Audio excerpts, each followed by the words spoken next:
Assalamualaikum warahmatullahi wabarakatuh. Waalaikumsalam warahmatullahi wabarakatuh. Selamat pagi dan selamat datang untuk Sobat Indium di manapun kalian berada. Bareng lagi dengan kita di sini di podcast IndiHome, ngobrol bareng, bikin senang spesial Ramadan. Oke, Ramadan kali ini cukup spesial. Hari ini saya alhamdulillah diberikan kesempatan untuk memandu acara pada pagi hari ini. Sebelumnya perkenalkan terlebih dahulu. Saya Ananda Samudra di Telkom Semarang ini sebagai Consumer Account Manager di Telkom Regional 4. Nah, sebelum kita mulai acara selanjutnya, pertama-tama marilah kita panjatkan puji syukur kehadirat Allah Subhanahu wa taala yang telah melimpahkan rahmat serta hidayahnya sehingga kita semua bisa berkumpul dalam acara podcast ini dalam keadaan sehat walafiat. Tidak lupa sholawat serta salam senantiasa kita junjungkan kepada Nabi Agung Muhammad SAW yang mana nanti kita nantikan syafaatnya di yaumul kiamat. Alhamdulillahirrahmanirrahim. Saya ucapkan kembali selamat bergabung untuk para sobat-sobat yang baru datang ya.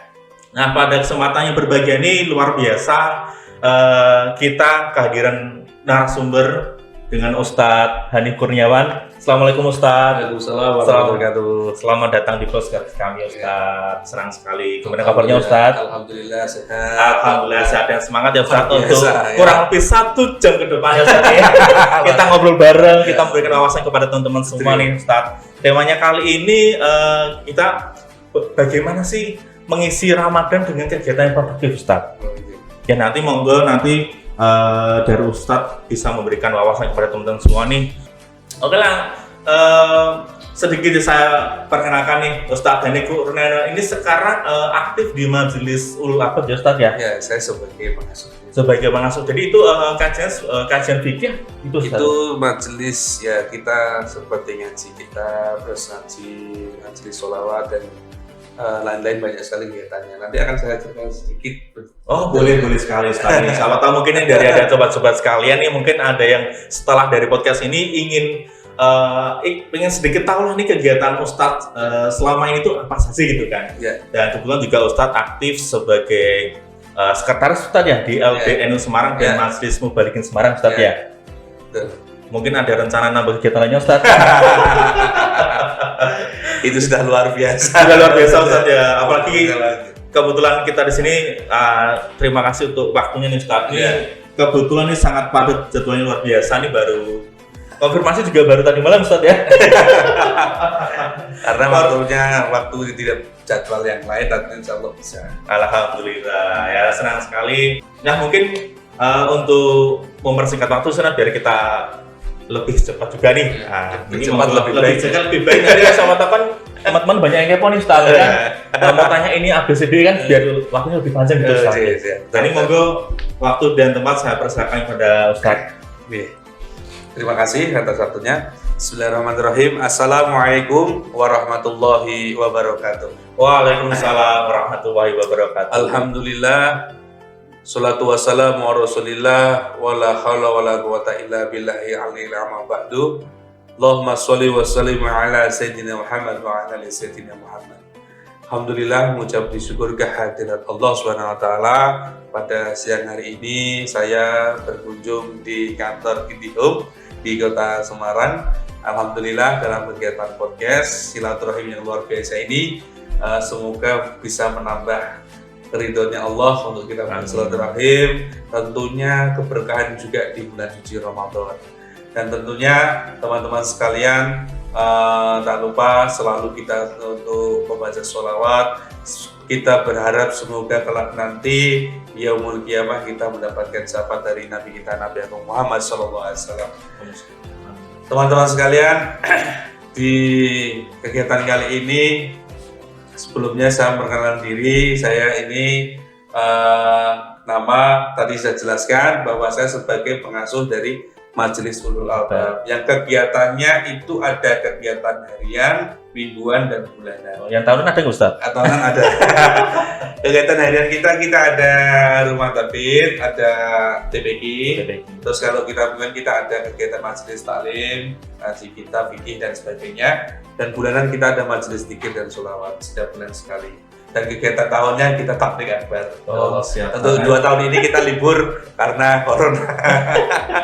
Ya mungkin nanti dari sobat-sobat ya IndiHome mungkin kalau ada kesempatan di lain waktu nanti mungkin kita bisa nih Ustaz kolaborasi kembali kita ajarkan majelis akbar gitu Ustaz. Iya, kita tablik akbar di tempat kita bareng-bareng kita sudah kangen untuk pengajian-pengajian yang betul seperti sekali. itu.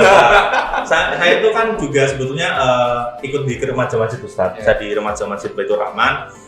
Itu juga memang selama pandemi ini kami juga istilahnya untuk mulai mencoba mengaktifkan kembali Ustaz kegiatan-kegiatan kami yang memang sempat vakum ya karena juga kebetulan masa kami sedang renovasi. Jadi sementara untuk venue juga belum ada nih Ustaz. Karena kalau terlalu lama kita vakum, maka untuk memulai lagi itu susah. Dan berarti segi kesemangatan anak-anak itu, teman-teman itu untuk membangunnya terlalu susah. Tapi karena sudah terlalu nyaman di rumah saja konteksnya ya. Tapi hanya suruh ngaji, akhirnya malas seperti itu. Maka di bulan suci Ramadan ini alhamdulillah pemerintah sudah agak longgar. Kita sudah diperbolehkan untuk kegiatan terutama sholat tarawih. Iya betul Ustaz. Di bulan suci Ramadan ini kita berkilas balik 2 tahun yang lalu. Awal corona Masya Allah. Di bulan suci Ramadan masuk dengan sesuatu yang baru. Dimana yang baru apa? Dimana semenjak saya kecil baru kali ini ada peristiwa yang seperti ini. Di bulan suci Ramadan kita biasanya kalau menyambut bulan suci Ramadan dengan penuh meriah, dengan kegirangan, dengan kesenangan. Tetapi yang namanya peraturan pemerintah sudah menginfokan bahwa kita tidak boleh melaksanakan ibadah terutama sholat tarawih berjamaah. Itu suatu momen yang hilang di dalam bulan suci Ramadan.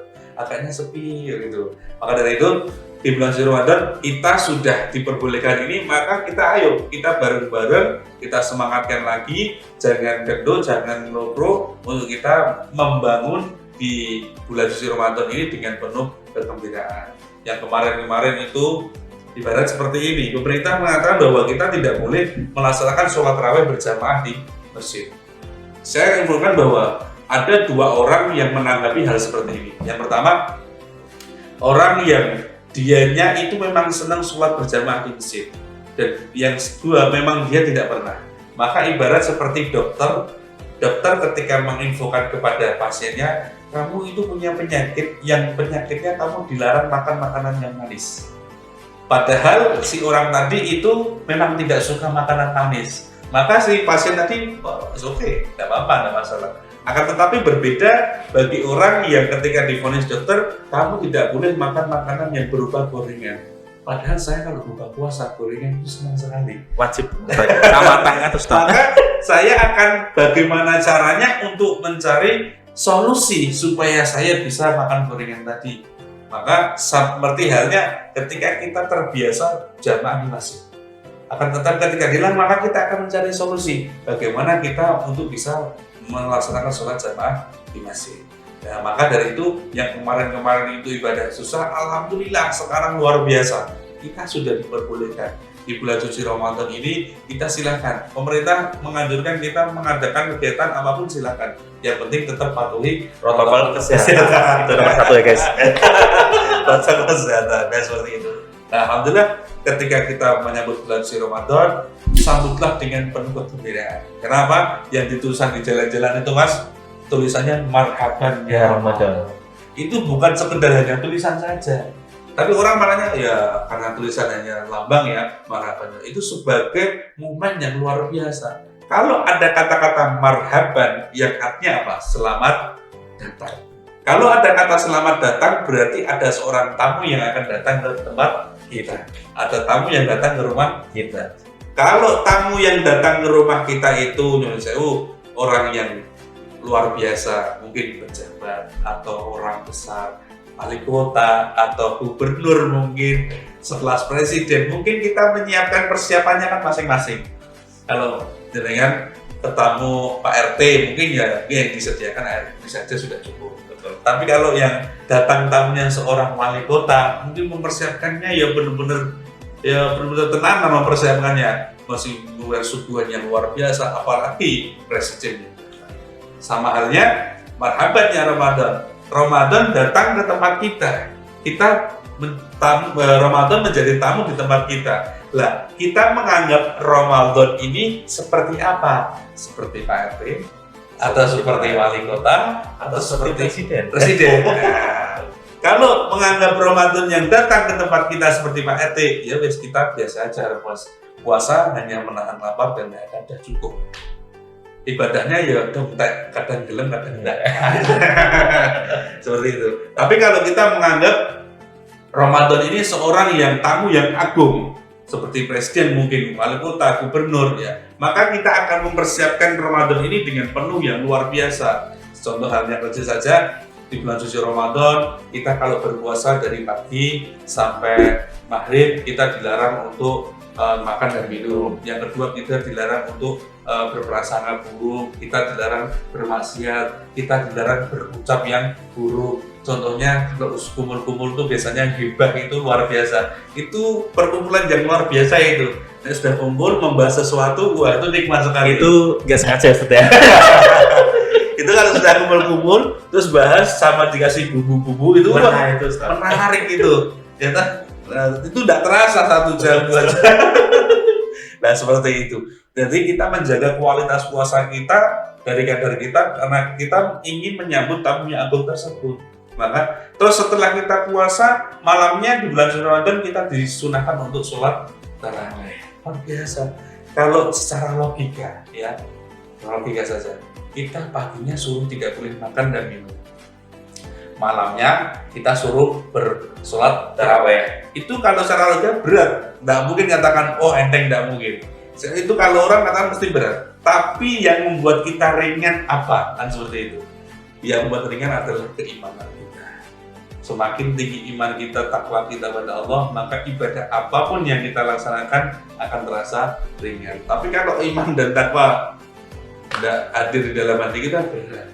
Berat sholat subuh aja wis malesin luar biasa.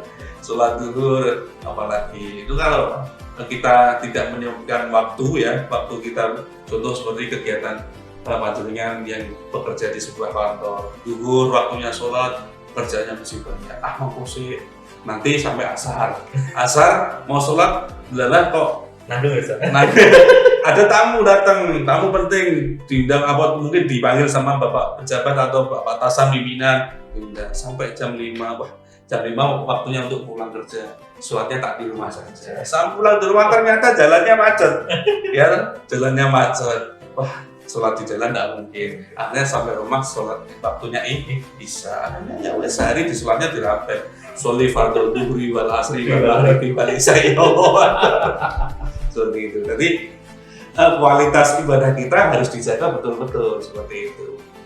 Karena di bulan Ramadan ini salah satu Allah mengatakan bahwa ketika bulan Ramadan itu bulan Ramadan adalah bulan itu. Allah katakan seperti itu. Kenapa?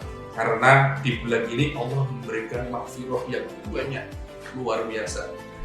Saya ibaratkan kalau Allah dari atas yang bawah, saya ibaratkan hujan. Hujan itu kalau turun deres ya, deras ibaratnya kita keluar rumah, kita pengen ambil air hujan itu, kita pengen apa bahasa Jawanya nadai. Tahu nadai? Oh nadai. Nempati lah secara bahasa Indonesia. Nadai ya. Nadai air hujan tersebut ingin menggunakan apa? Pakai alat apa? Mau pakai gelas boleh, mau pakai ember atau pakai tong. Nah seperti itu. Saya ibarat maghfirahnya Allah itu datang dari langit ke dunia, ke bumi, kita menyambut maghfirahnya Allah itu cukup pakai gelas saja, atau pakai ember, atau pakai tong. Kalau pakai gelas maghfirahnya Allah kita pakai gelas ya kita biasa-biasa aja seadanya. Saat tekannya, dia mas tekan dan tekan gitu. Seperti itu. Tapi kalau pakai ember atau pakai tong, berarti memang dia betul-betul mempersiapkan ingin mendapatkan maghfirah Allah yang banyak dan luar biasa. Itu di bulan suci Ramadan.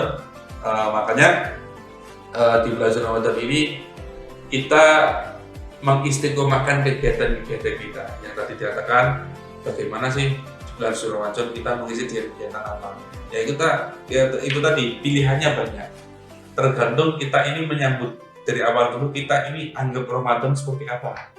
Kalau Ramadan ini hanya sebagai bulan yang tertempel itu, nek Ramadan itu poso. Ya berarti ya biasa aja. Tapi kalau Ramadan ini sekedar adalah bulan yang memang ini adalah bulan yang dimana saya menyambutnya dengan kebahagiaan. Berarti nek wis orang kalau nyambutnya bahagia berarti insyaallah ikhlas. Bener ya? Betul, Ustaz. Kalau jangan kedatangan seorang, wah senang. Tapi kalau ada tamu datang yang tamu tidak diinginkan datang itu mestinya tidak mau ikhlas. Contoh orang utang ketamunan penagih hutang itu tidak mungkin ikhlas. Itu dia akan mencari cara untuk menghindar. Ya seperti itu. Nah maka dari itu di bulan suci Ramadan ini kita gunakan waktu-waktu yang betul-betul yang sekiranya ini waktu ini kita gunakan untuk hal-hal yang beribadah kepada Allah yang bermanfaat untuk orang lain. Karena kita hanya punya waktu durasi 30 hari. 30 hari ini kita gunakan untuk beribadah yang dimana ibadah-ibadah itu tidak ada di bulan-bulan yang lain. Kan seperti itu. Dan kalau 1 tahun suruh puasa terus gimana? Ya, Kalau memang Ramadannya mau dibuat 1 tahun ya saya siap tuh, Ustaz. Terus sholat terawihnya dibuat 1 tahun setiap malam, kan berat itu pastinya. Setiap malam terawih. Mau pergi terawih sini yuk. Apalagi kalau terawih itu sekarang kan gini, Ustaz, kan di tiap masjid kan beda, Ustaz, ya. Ada yang mungkin 8 rakaat, ada yang 21. Itu orang sekarang itu kan seringkali kan yang cepat yang mana nih? Yang pertama itu, yang kedua ada lagi, mau berangkat tanya dulu imamnya siapa ya. Nah, Kalau imamnya lama pindah masjidnya. betul, Ustaz. Mau sholat tanya imamnya siapa. Nah itu seperti itu. Nah kegiatan ibadah-ibadah yang hanya ada di bulan suci Ramadan ini kita manfaatkan. Maka saya sering berpesan kepada teman-teman sekalian, yang laki-laki khususnya, jangan sampai kita meninggalkan ibadah sunnah yang namanya sholat tarawih. Karena sholat tarawih ini mempunyai fadilah-fadilah yang luar biasa. Pastinya luar biasa. Kenapa? Karena kita hanya dianjurkan ketika melaksanakannya di bulan Ramadan. Pasti ada kekhususannya gitu. Dan puasa juga sama. Kita melaksanakan ibadah puasa 1 bulan penuh hanya di bulan suci Ramadan. Yang lainnya tidak dianjurkan. Seperti itu. Jadi maka Allah berikan kemuliaan-kemuliaan, hadiah-hadiah yang luar biasa di bulan suci Ramadan. Maka hadiah yang Allah berikan ini adalah sesuatu yang dimana reward bagi kita yang bisa melaksanakan ibadah di bulan suci Ramadan. Banyak nanti yang saya jelaskan dimana rewardnya apa saja, dimana sebagai motivasi. Jadi manusia itu paling seneng kalau dikasih kegiatan terus ada rewardnya, itu paling senang. Contoh karyawan yang pekerjaan, nanti kalau omsetnya bisa segini, tembus segini akan kasih hadiah. Semangat kan kerja. Betul, Ustaz. Nah maka Allah juga sama mengasih reward bagi orang-orang yang melaksanakan puasa, itu akan kasih pahala bagi hambanya yang sedang melaksanakan ibadah puasa terutama, dan juga ibadah-ibadah yang lainnya. Contoh kecilnya saja,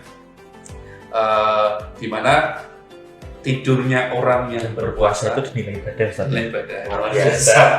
Jadi sesuatu kebaikan yang kecil tuh di bulan Ramadan itu dinilai ini pahala yang luar biasa, Ustaz. ya. Kita terus itu bukan sesuatu, bukan kan biasanya kita sebagai apa ya, sebagai guyonan ya, bahan guyonan gitu. Sebenarnya kalau saya pandang itu sesuatu yang luar biasa. Kenapa? Saya menangkapnya Allah itu masya Allah luar biasa. Dengan hal yang sekecil itu saja Allah berikan perhatian gitu loh.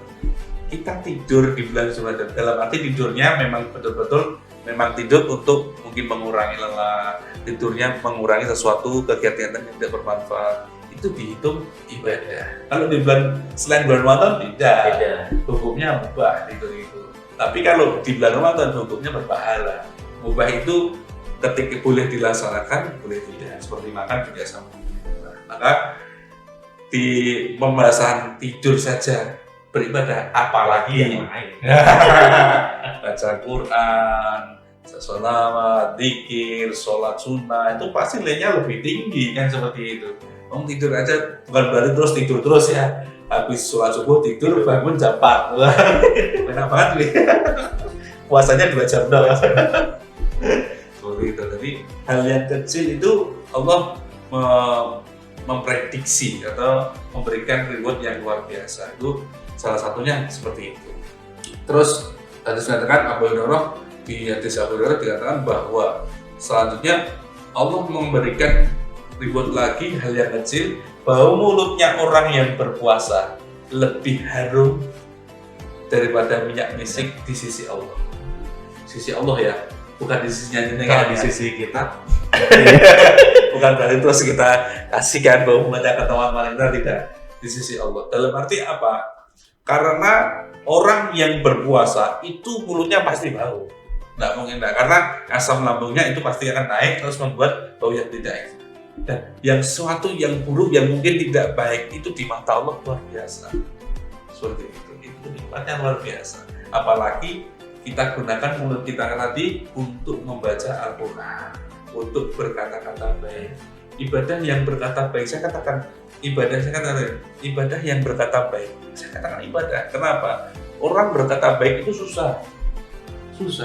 Orang tuh lebih senang bersilat lidah.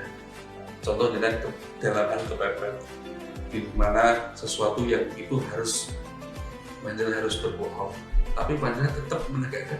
Saya berbicara yang apa adanya, itu yang luar biasa. Terus ngobrol sama temannya, ngobrolnya nggak kerasan itu nggak enak gitu loh.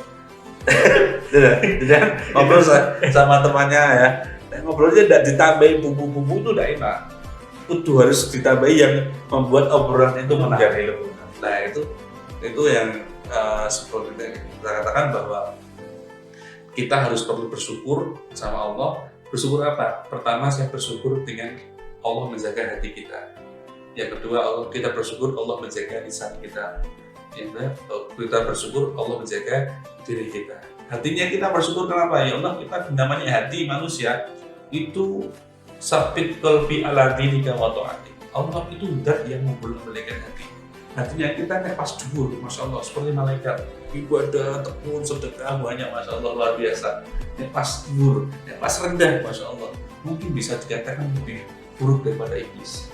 Kenapa? Iblis itu tidak ada kisah cerita iblis membunuh orang tuanya sendiri, tidak ada.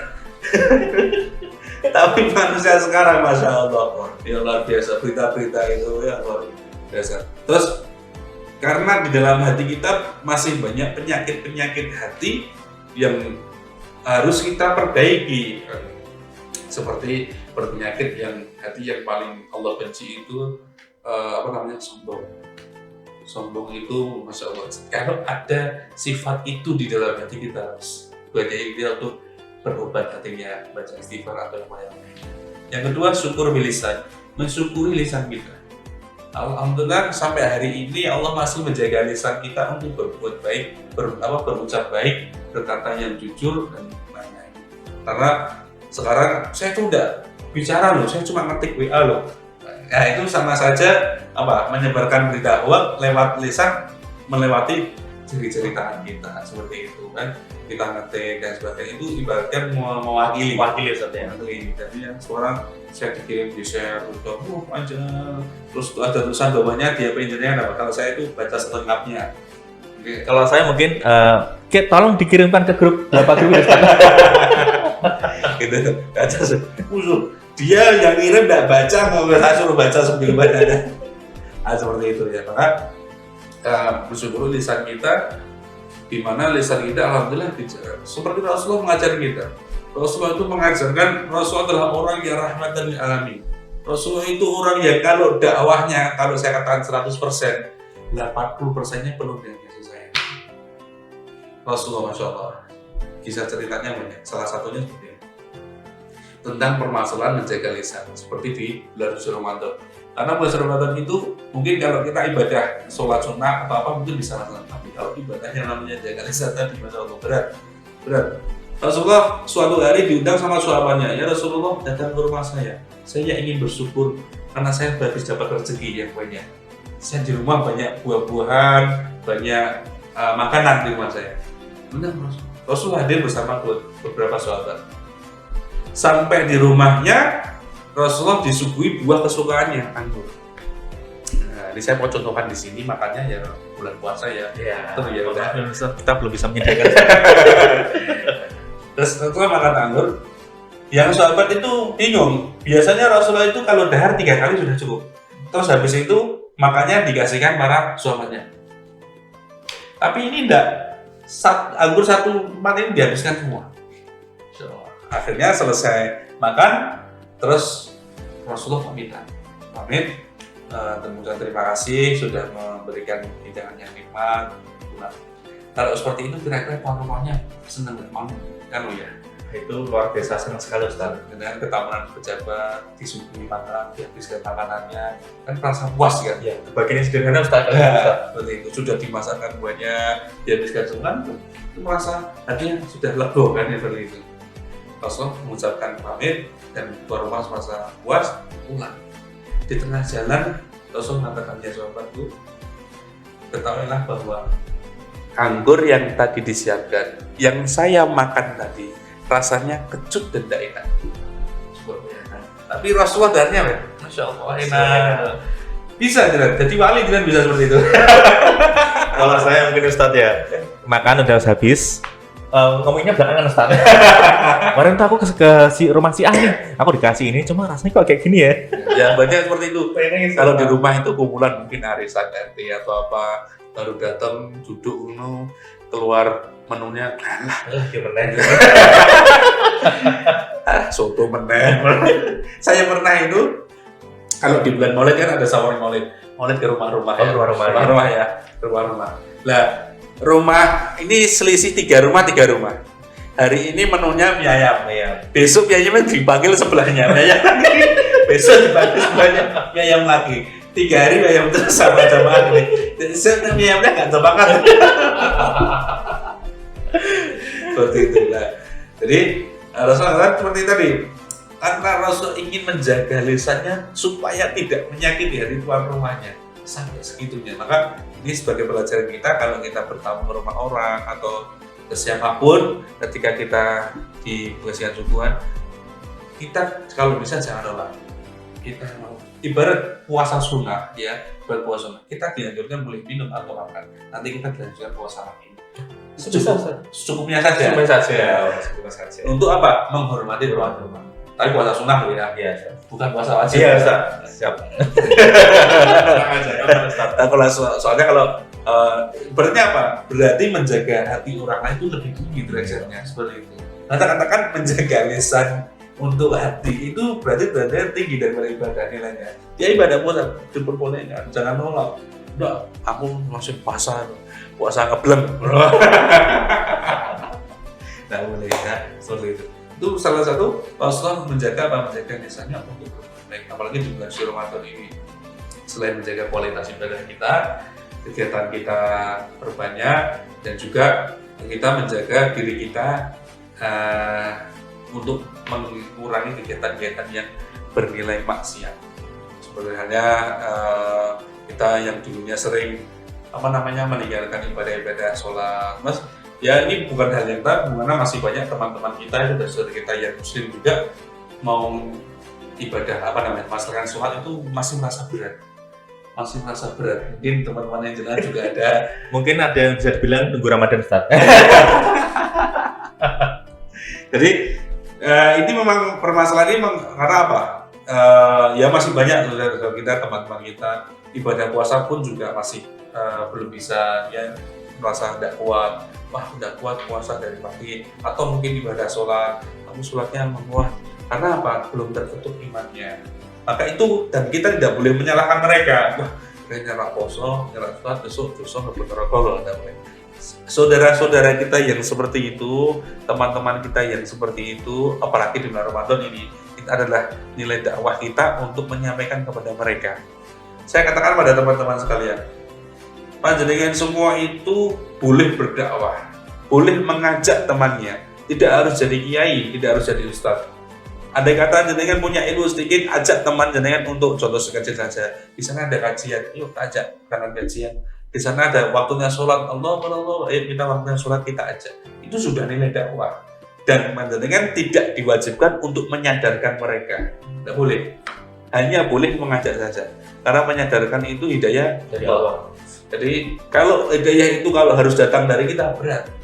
Makanya apa? Maka nanti akan tercetus sesuatu pemaksaan. saya tak ajak sholat, raglem, kutu melu. Kan seperti itu.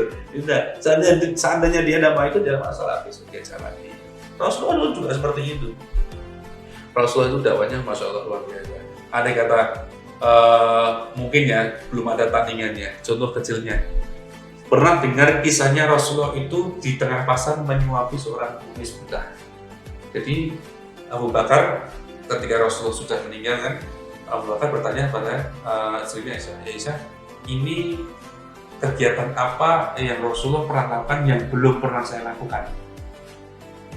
Rasulullah itu, Aisyah mengatakan Rasulullah itu kalau setiap pagi menyuapi seorang pengemis buta di tengah pasar. Akhirnya bahkan besoknya pagi berangkat ke pasar, nyari orang buta mana ini, pengemis banyak ini, sing buta sing ini.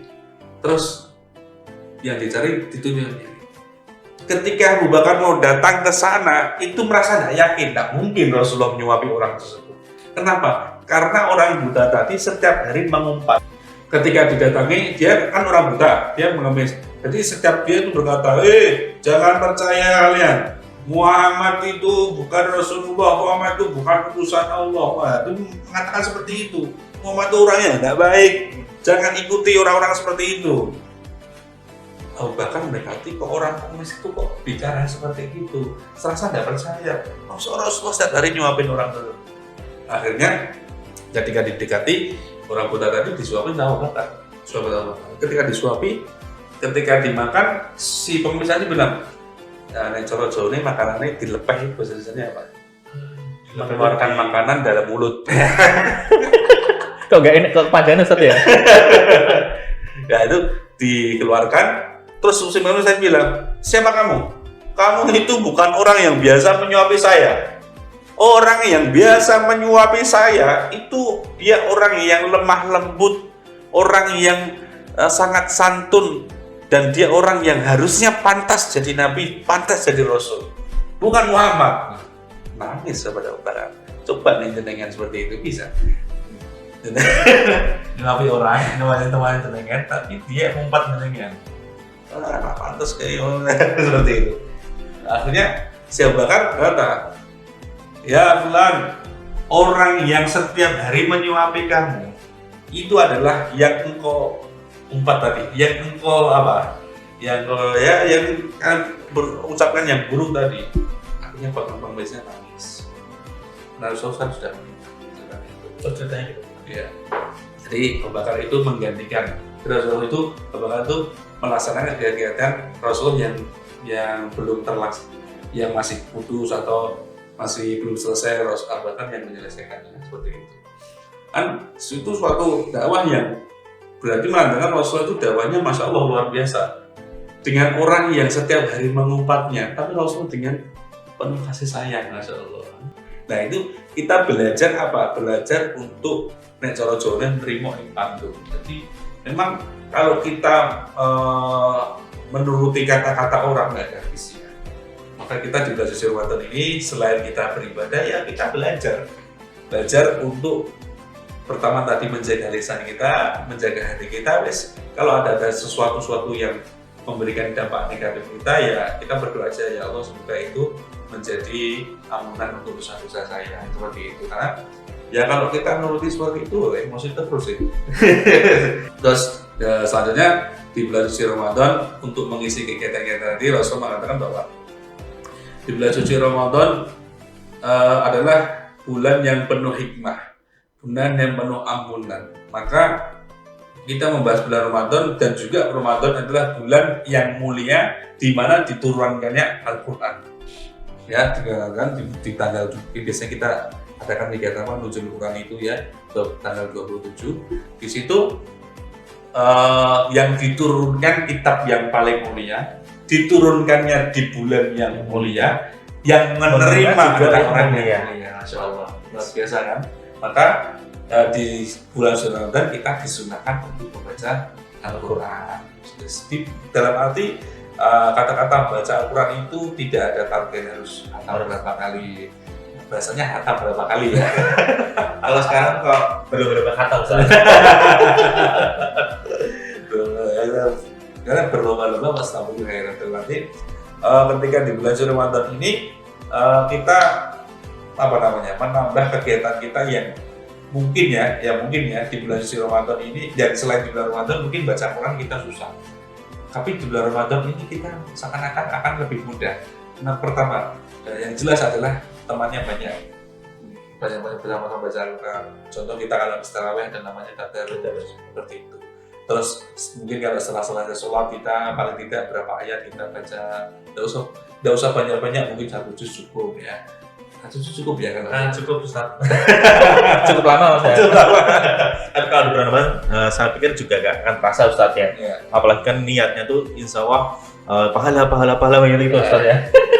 Ya itu saya katakan tadi, manusia itu kalau sudah dikasih reward itu pasti senang. Maka katakan pahala-pahala yang Allah katakan di dalam hadisnya Rasulullah itu sebagai motivasi kita bahwa nantinya di bulan Ramadan dengan penuh ampunan. Terus kalau kita berpuasa, alhamdulillah 1 bulan penuh, kita nanti di akhir bulan Ramadan kita merayakan namanya kemenangan. Nah, maka di bulan Ramadan ini setelah kita melaksanakan ibadah-ibadah yang kita gunakan kegiatan kita setiap harinya, setiap waktunya, jangan sampai kita membuat kegiatan yang tidak bermanfaat. Maka andai kata tidak bermanfaat, kita selain bekerja kita gunakan untuk istirahat yang namanya tidur tadi. Lebih berpahala seperti itu, mengurangi sifat-sifat gibah kita.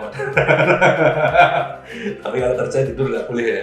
Masalahnya bukan nggak boleh Ustaz, tempatnya nggak ada Ustaz. Ya karena seperti itu. Di bulan suci Ramadan, Allah kata bahwa di bulan suci Ramadan ini setelah kita melaksanakan ibadah-ibadah puasa yang Ramadan, di bulan suci Ramadan kita digunakan untuk berbaca Al-Quran, kita digunakan untuk kegiatan yang amal soleh yang baik. Setelah kita melaksanakan rutinitas kita setiap hari sampai di hari yang fitri sama, terus jangan lupa kita juga harus mengeluarkan zakat. Itu tadi di bulan Ramadan ibadah kumpul dari satu semua. Di bulan Ramadan kita benar-benar gencarkan terus sampai di akhir di bulan Ramadan. Kita malamnya ketika malam kemenangan kita disunahkan untuk takbir. Nah, ini pembahasan takbir ini juga. Ini sebagai saya sampaikan juga bahwa takbir itu bukan sekedar hal yang foya-foya. Kalau saya bergembira ruah, salah. Kalau teman-teman cerita teman-teman saya yang mondok di Yaman Pak. Di luar Indonesia Ustaz ya. Di sana itu kalau mau akhir Ramadan itu rumah-rumah itu terdengar tangisan-tangisan semua. Iya, setiap malamnya. Karena apa? Aku rindu akan ditinggal bulan suci Ramadan. Terus tak jawab sama saya, oh di Indonesia juga sama. Itu kalau akhir Ramadan banyak tangisan juga, itu tangisan THR keluar. Seperti itu. Terus di malam hari raya Idul Fitri tadi terakhir, bahwa di malam tersebut kita disunahkan untuk membaca takbir itu sebagai zikir kita di malam itu. Ya, maka kita harus zikir sampai akhir untuk mendatangi hari kemenangan kita di bulan suci Ramadan. Alhamdulillah luar biasa nih. Nih teman-teman, kalau mau memaksimalkan ibadahnya di bulan Ramadan ini, tips and trick dari Ustadz Hanif bisa loh dicoba. Tapi juga tentunya harus istiqomah nih Ustadz. Ya. Karena kan seringkali itu kan kita tuh di awal Ramadan itu menggebu banget Ustadz. Jadi jangan terlalu memaksakan. Ya biasa saja. Biasa tapi istiqomah. Contoh simpelnya itu kalau kita tarawih Ustadz ya. Tarawih pertama itu full song itu. Nanti mulai menjelang Lebaran itu sudah mulai tinggal satu song. Ya kalau tarawih itu biasanya yang terakhir tarawih biasanya main inti. Yang lainnya cadangan berarti. Luar biasa Ustadz untuk pemaparannya nih. Ini ada sobat Khairunisa 10. Assalamualaikum Ustadz. Waalaikumsalam. Ibadah apa saja yang dianjurkan untuk wanita yang sedang haid di 10 hari terakhir Ramadan jika ingin mendapatkan keutamaan Lailatul Qadar Ustaz? Tadi belum bahas Lailatul Qadar ya. Belum Ustaz. Itu kalau bahas tuh Mas banyak sekali, waktunya ada cukup ternyata. Nah, ini Ustaz. Kita kasih satu contoh dari A sampai Z ya, Lailatul Qadar. Dia sedang posisi haid. Lailatul Qadar itu diberikan pada orang yang beriman. Jadi semuanya pasti dapat. Semuanya pasti dapat. Jadi ibadahnya apa ketika haid? Haid itu adalah ketika perempuan dilarang untuk pertama sholat, kita dilarang untuk membaca Al-Quran. Selain itu masih dibolehkan. Contoh zikir. Ya, contoh ketika kita berzikir. Karena ketika kita zikir itu masih dibolehkan. Nah, zikir itulah yang dimana nanti bisa menghadap Lailatul Qadar. Silakan. Andai kata zikirnya kok ada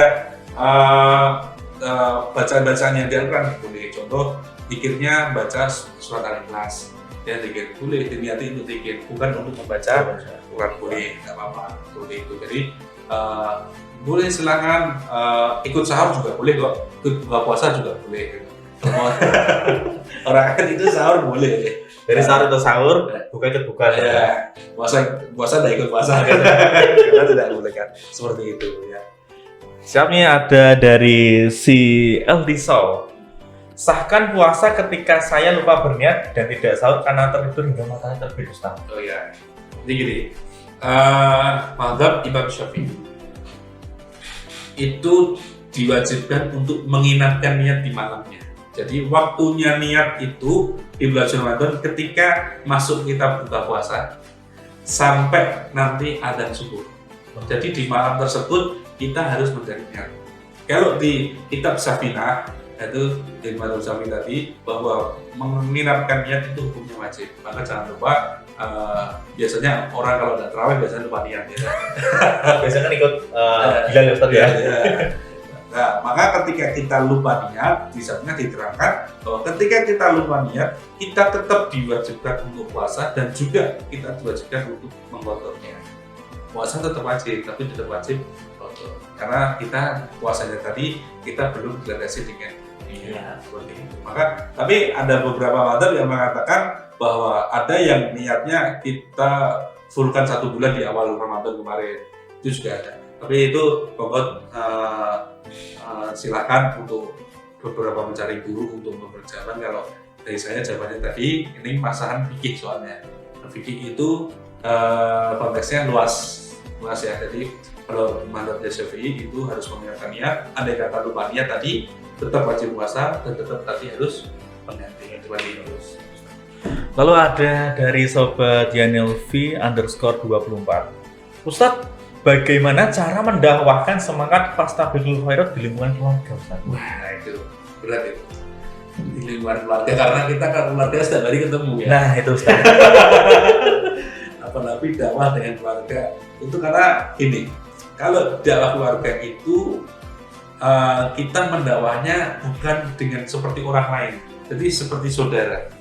Akan contoh, nah kalau saya contohkan saya akan menjaga rutinitas saya dulu sebelum saya berdakwah. Kenapa? Karena mereka itu sering melihat saya, sering ketemu dengan saya.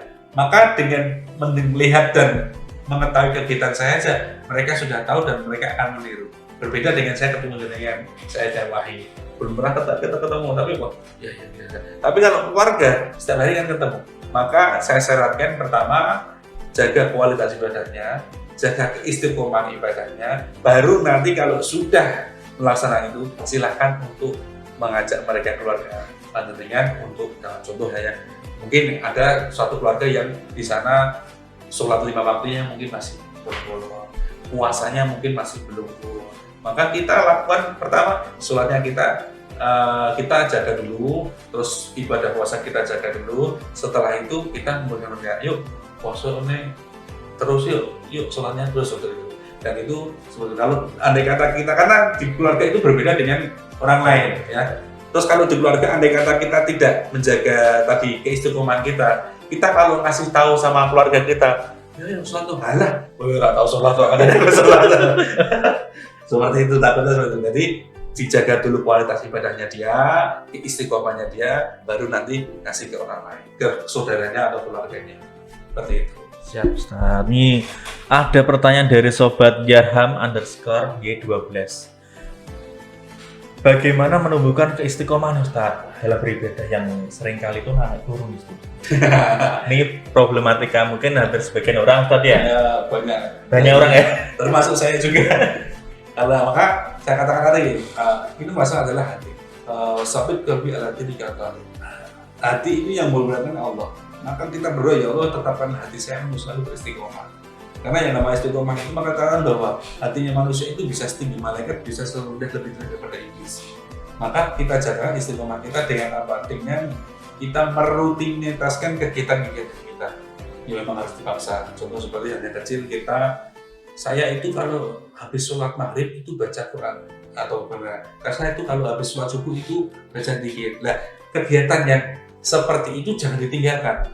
Nah, kenapa? Karena yang kegiatan yang kecil-kecil itulah yang akan menjaga kualitas ibadah kita. Contoh kalau kita setiap habis maghrib kita baca Quran, tadi saya katakan. Nanti andai kata kita mau meninggalkan bacaan Quran tadi, merasa kita itu eman-eman. Mana-mana aku setiap hari sudah melaksanakan seperti ini kok tak tinggal lagi. Tapi kalau kita bacanya cuma jontek tadi bahasanya ya akhirnya dong terus. Jadi memang harus dalam waktu dan kegiatan apapun, dalam posisi kondisi kita apapun, kita mengistiqomah itu berat. Contoh tadi habis sholat kita baca banyak sedikit baca. Kita udah, insya Allah istiqomah yang lain akan mengikuti. Itu kalau udah jadi kebiasaan, kayaknya kalau bolong satu aja rasanya kurang. Ya, kalau sudah mencapai titik yang seperti itu berarti sudah mencapai istiqomah yang luar biasa. Pernah merasa seperti itu juga ya? Perasa. Rasa kayak enggak mau ya. Saya biasanya itu habis maghrib itu baca Al-Quran satu juz, ini kok enggak, waduh mana-mana begitu ya. Saya tuh kalau habis sholat duhur biasanya saya sedekah orang-orang ini kok enggak, rasanya berbeda seperti itu.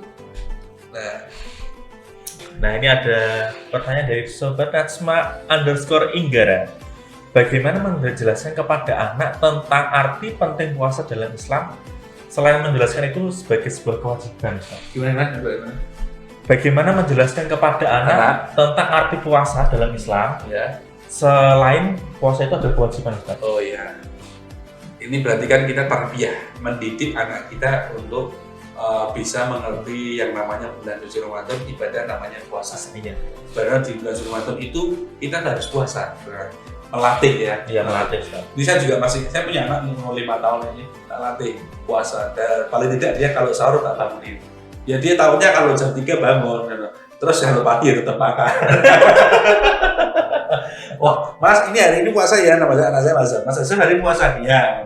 Nanti habis bangun tidur jam 6 dia bangun tidur kan, buka kulkas terus minum susu dengan puasa. Loh, kan tadi sudah mau sahur.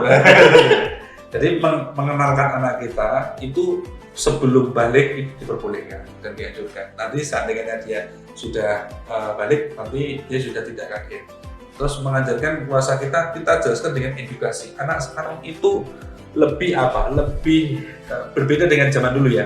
Kalau zaman dulu itu kalau orang tua ajarkan kita itu kalau tidak pakai pentung pakai sabun ya. Kalau maksudnya orang anut kalau sekarang lebih ke penjelasan. Anak-anak sekarang itu kalau diberi penjelasan, yang kedua diberikan contoh ya, terus dijelaskan bahwa ini tuh bulan Ramadan. Ini tuh harusnya puasa dari pagi sampai kalau nggak kuat ya puasa setengah hari, namanya puasa beduk ya, atau puasa apa ya namanya, itu untuk mengajarkan anak-anak kita. Boleh, silahkan, bagus itu karena sebagai motivasi ibadah seperti itu. Lanjut Ustadz, nih ada pertanyaan dari Sobat Aida. Ya. Ustadz, jika kita secara tidak sengaja gibah di bulan Ramadan, Isi. apakah mengurangi pahala puasa, Ustadz? Kok nggak sengaja ya? Nah, ini pertanyaan saya. Gibah itu kok nggak sengaja? Gibah itu sesuatu yang direncanakan, Ustadz. direncanakan karena itu ada bumbu-bumbunya menarik gitu loh. Terus naik gibah nggak sengaja ketemu seorang, dia ya mbak kayak untungnya kok parah nih. Gibah itu pasti disengaja. Mungkin kalau nggak disengaja namanya gibah syariah gitu. Mana nanti ada komunitasnya, Ustadz? Mari sebelum gibah kita baca Al-Fatihah dulu. Atau enggak mungkin gibah sambil astagfirullah gitu. Astagfirullah. Tapi kok menyenangkan nggak? Maka saya katakan tadi ya, gibah itu tidak yang disengaja, pasti disengaja. Maka ketika sudah ada terjadi pergibahan tadi, alangkah baiknya kita menjalani puasa. Cukup, ya, selesai. Atau tidur ya sebenarnya. Soalnya bulan suci Ramadan itu paling krusial itu permasalahan itu. Soalnya paling nikmat ya. Gibah ngobrol, bahas ngalor gitu lah, nggak jelas. Apalagi membahas masalah orang ya, kekurangan orang seperti itu. Nah, maka itu salah satu yang menjaga kualitas puasa kita, kurangi gibah. Ya. Itu teman-teman, kurangi gibah ya teman-teman yang. Ya. Ini ada juga dari Sobat Putri. Izin bertanya Ustadz, bagaimana cara manajemen emosi yang baik selama bulan puasa agar tidak terpancing gibah ya? Masih satu kesatuan dari pertanyaan tadi Ustadz. Ya, masih satu kesatuan ya, masih temannya emosi ya. Jadi gini, saya dulu pernah punya prinsip sama istri sama orang lain bahwa marah ya, amarah itu bukan solusi, tapi menambah masalah. Saya dulu punya kata-kata seperti itu. Terus pernah saya contoh di Facebook dan Instagram belum ada ya. Kalau Instagram saya itu @hanif kurniawan ya. Itu. Siap, nanti kita klaim di kolom komen. Nah, jadikan profesor. Kenapa? Karena ternyata ketika kita marah emosi, contohnya, orang kenapa kalau sedang marah dia berdekatan saja, tapi ngomongnya keras. Contoh orang di tengah jalan serepetan, wow. Padahal dia kan berdekatan. Tapi ngomongnya bener. Nah, itu berbeda dengan satu orang marah, yang kedua orang cinta. Orang marah, walaupun dekat, dia hatinya terasa jauh. Jadi ngomong tuh bener, tapi beda dengan orang yang cinta. Orang cinta itu walaupun jauh, dia terasa dekat. Contoh, saya sama istri saya kalau manggil istri kan Bun ya. Bun, apa Bi? Udah wis paham. Bun apa Bi? Sudah Pak. Ya, itu karena apa? Cinta.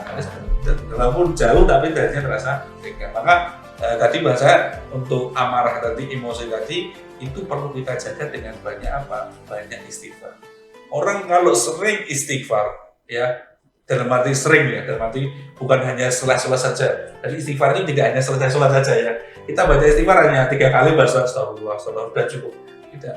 Di waktu kesempatan kita ketika kita nganggur atau ada, kita baca istighfar untuk menjaga hati kita. Kalau hati kita kok dapat terpaan, cobaan, kata-kata yang buruk kok kita tidak marah ya, insya Allah kita bisa jaga emosi kita. Tapi kalau ada kata sedikit tadi dikatakan, masih kurang roto, langsung kamu berarti istighfarnya masih kurang ya. Kita banyak istighfar juga salah satu untuk mengurangi gibah kita. Karena kalau kumpul istighfar KB kan tidak mau gibah. Oke, sebelumnya terima kasih teman-teman atas partisipasinya yang luar biasa pada Ramadan Talk kali ini. Saya juga terima kasih Ustadz untuk penyampaian sangat luar biasa.